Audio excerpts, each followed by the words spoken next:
afternoon, everyone. I'd like to ask you a simple question. Have you ever had someone teach you life's greatest lesson and they didn't even know they were teaching it? I've had that happen.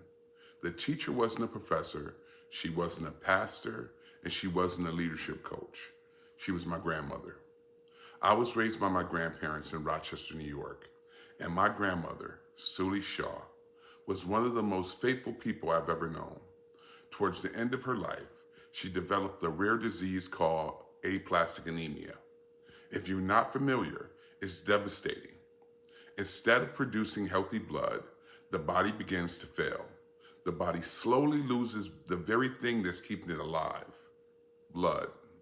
And for the last 3 years of her life, she was bedridden. She had lost nearly half of her body weight, and she had severe cataracts, and eventually lost sight in one of her eyes. Every day, I'd stop by to care for her. Sometimes in the morning to give her insulin, sometimes at lunch, and sometimes again in the evening. Those visits became our routine. Then one afternoon, I walked into her room, and she said something very simple to me. "Mike, would you read my letter to me?"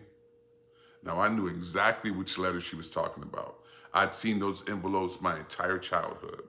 Some of you may even remember them. Before there was internet or social media or even email, there were mail order ministries. People received devotional letters in the mail. And to be honest with you, I wasn't nearly as convinced as my grandmother was. In my young mind, I thought, these people are probably just asking for money. So I hesitated. And I even tried to talk her out of it. I said, "Mom, you know, they're probably just trying to get money from you." And she looked at me with a gentle smile that only a grandmother has. And she said, "Mike, would you just read the letter because I asked you to? I can't see, baby." So I did. And as I read every line, she responded the same way almost after every sentence. Mm-hmm. Mm-hmm. Thank you, Jesus. It wasn't just a letter to her. It was hope. And when I finished reading, she smiled and quietly said, "Thank you, son." I folded the letter, slipped it back into the envelope, and as I closed the flap, I noticed something I somehow had never seen before. Printed on the back of the envelope were these words: "God so made the human body that it can't take another breath until it releases the one that it's holding on to. Such is the nature of giving." I froze. I must have read that sentence 10 times because in that moment, I realized something. The lesson wasn't about fundraising. It wasn't about donations. It wasn't even about money. It was about life. Think about it.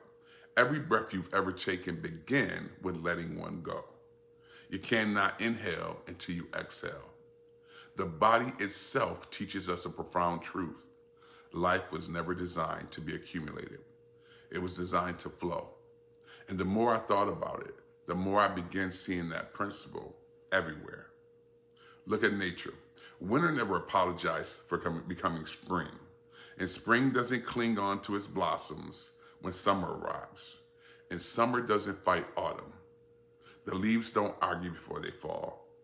Each season releases what it has so the next season can become what it's supposed to be. Nothing in creation survives by holding on forever. And maybe that's how we were meant to live too. We spend so much time in our lives trying to collect more money, more success, more titles, more recognition, as if the purpose of life was to see how we can hold on. But what if we misunderstood the assignment? What if we were never to be the owners, only caretakers? What if every blessing, every opportunity, every relationship, and every resource was placed into our hands just for a season, not for possession, but for purpose? And that's the heart of what I call the invisible currency of philanthropy.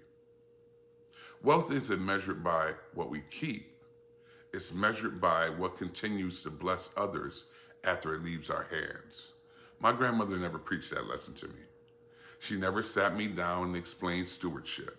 She simply asked her grandson to read a letter. And one sentence on the back of an envelope changed the trajectory of my life. Today, when people ask me, why do people give? I don't start with tax deductions. I don't start with fundraising strategies. I think about breathing, because generosity isn't something that we invented. It's something we were designed for. And every breath reminds us to receive and release. Receive and release. And maybe that's why the happiest people I've ever met aren't the people who accumulated the most, but they're the people who learned the freedom of letting go. So today, I'd like to leave you with one final question. When your life is over, what will still be breathing because you lived? Will it be your bank account or your kindness? Your possessions or your generosity? Your achievements or the people's whose lives forever are different because you chose to release what had first been entrusted to you? Because perhaps the richest life isn't the one that held on the longest.